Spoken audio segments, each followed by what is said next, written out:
contar um pouquinho o porquê dessa caixa, o que me levou a fazê-la. A origem está numa exposição que eu organizei para a Espanha, para o Instituto Valenciano de Arte Moderno, em outubro de 2000, no IVAN, chamado de Antropofagia Brasília, que pegou, na realidade, foi uma espécie de varredura sobre o modernismo de forma interdisciplinária, né? Pegando música, arquitetura, cinema, evidentemente artes plásticas, literatura, com vários curadores. E 2 anos depois, essa exposição foi realizada aqui na FAAP. Eu senti, durante essa exposição, que haviam elementos muito raros, muito difíceis de se obter em mão de alguns colecionadores, que não era justo e que merecia, digamos, uma certa divulgação, inclusive a produção de elementos facsimilares, que é o caso de livros, né, como aqui para o Brasil e para o Liceia. Na realidade, a caixa está organizada de forma cronológica, vai mais ou menos do início dos anos 20 até os anos 30. Começa com um papelzinho, que na realidade é um datiloscrito, quando ainda se escrevia à máquina, do Paulo Prado. É um esboço da semana de 22, com um timbre do Automóvel Clube.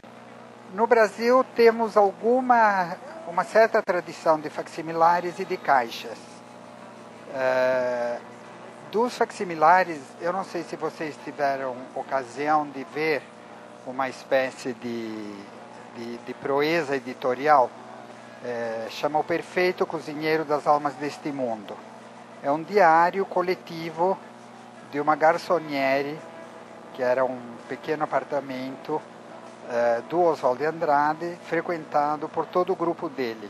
E tinha um caderno em que as pessoas iam fazendo anotações, colagens, desenhos, uma coisa extraordinária. O Frederico Nasser foi o editor, ficou 10 anos andando com os fotolitos de cima para baixo.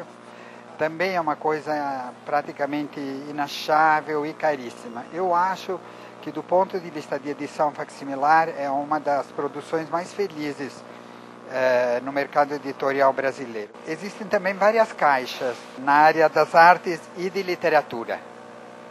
Uma delas, eu não sei se vocês conhecem, do Júlio Plaza, um espanhol artista que trabalhava também na ECA, e ele fez uma caixa preta, cheia de, bem dentro da linha do concretismo. Também são objetos raros hoje de se encontrar. Isso foi produzido talvez fins dos anos 60, início dos anos 70. Outra caixa muito bem sucedida é a caixa surrealista. Foi uma exposição feita no CCBB, no Rio de Janeiro, no Centro Cultural Banco do Brasil, uma exposição sobre surrealismo com objetos surrealistas. Na América Latina, uma das caixas mais interessantes é do Octavio Paz. É uma caixa com poemas. Ele também foi um período de produção do poeta mexicano Octavio Paz, que foi Nobel de Literatura, muito voltado para a poesia visual. E eu acho que as caixas mais famosas no campo das artes talvez sejam as caixas do Marcel Duchamp. Na realidade, é uma espécie de museu portátil. Se vocês olharem, tem todas as obras, a obra completa dele miniaturizada. A caixa modernista foi concebida como embalagem. César Hirata, que é um designer, tem uma agência de publicidade, realmente resolveu de uma forma muito feliz, muito sintética, a questão da embalagem, né? Ela se encaixa dentro disso aqui. Eu tinha falado do Marcel Duchamp e, finalmente, para terminar essa introdução sobre caixas, o Joseph Cornell, do meu ponto de vista, é talvez um artista norte-americano que nunca saiu do bairro dele, praticamente do quintal. Foi descoberto pelos surrealistas franceses e as caixas dele são absolutamente deslumbrantes. São montagens, ele vai juntando detritos, fotografias, não dá para apreciar muito como são, mas é um grande nome e ele se dedicou praticamente a vida inteira a construir essas caixas. A segunda questão diz respeito ao processo seletivo, né? O que é que me levou a incluir certos elementos e excluir outros? Tem 2 livros, que são Paulicéia Desvarada Pau Brasil, em formato absolutamente facsimilar, e que foi uma pequena proeza conseguir encaixá-los aqui, mas isso significou excluir outros. Então, são 2 livros seminais. Pau Brasil tem ilustrações da Tarsila, feitas especialmente para esse livro. De vez em quando essas ilustrações que estão no Centro Cultural São Paulo são expostas.